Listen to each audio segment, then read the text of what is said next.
ప్రస్తుతం ఆంధ్రప్రదేశ్‌లో 3 పార్టీల కూటమి అధికారంలో ఉన్న, ఆ పార్టీల మధ్య సఖ్యత లేదు అనేది ఓపెన్ సీక్రెటే.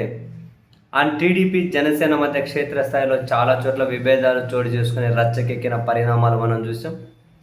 తాజాగా ఈసారి బీజేపీ, టీడీపీ నేతల మధ్య పంచాయతీ రచ్చకెక్కి రోడ్ల మీద పోటాపోటీగా నిరసనలు వ్యక్తం చేసి పోలీసుల రంగప్రవేశం వరకు వచ్చింది. దానికి వేదిక మచిలీపట్నం అయింది. దానికి కారణం మచిలీపట్నంలోని ఒక దగ్గర ఎన్టీఆర్ సర్కిల్లో ఆ విగ్రహాన్ని తీసేసి వాజ్పేయి గారి విగ్రహాన్ని పెట్టాలి అన్నది బీజేపీ ప్రయత్నం అట. ఆ ప్రయత్నం మచిలీపట్నంలోని న్యూ హౌసింగ్ బోర్డు వద్దట అటల్ బిహారీ వాజ్పేయి విగ్రహ నిర్మాణం చేయాలి అని స్థానిక బీజేపీ నేతలు పావులు కదిపారట.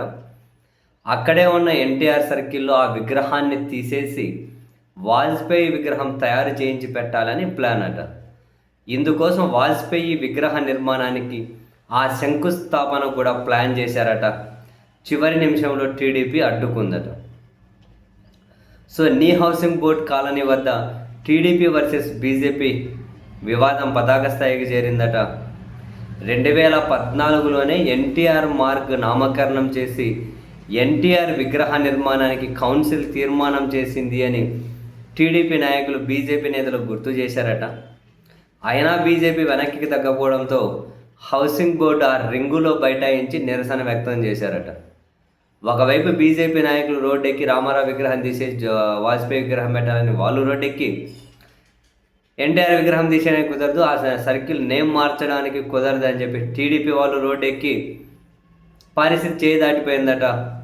సో పోలీసులు అక్కడికి చేరుకొని, ఇద్దరు అధికారంలో ఉన్న వాళ్ళే, ఇంక పోలీసులు ఏం చేస్తారు, sir sir sir sir sir sir వద్దు సార్ అంటారు. ఇద్దరిని నియంత్రించారట. మరి ఉన్నటువంటి వీళ్ళిద్దరి మధ్య ఈ విగ్రహాల వివాదానికి కారణం ఏంటో తెలియదు, కానీ ఉన్న ఎన్టీఆర్ విగ్రహాన్ని తీసేసి వాజ్పేయి విగ్రహం పెట్టాలన్న ఆ నిర్ణయం ఏంటో, ఆడున్న ఎన్టీఆర్ సర్కిల్కి ఉన్న బలంగా పేరు మార్చాల్సింది ఏంటో, మరి దీని వెనకలు ఏం జరుగుతుందో తెలియదు.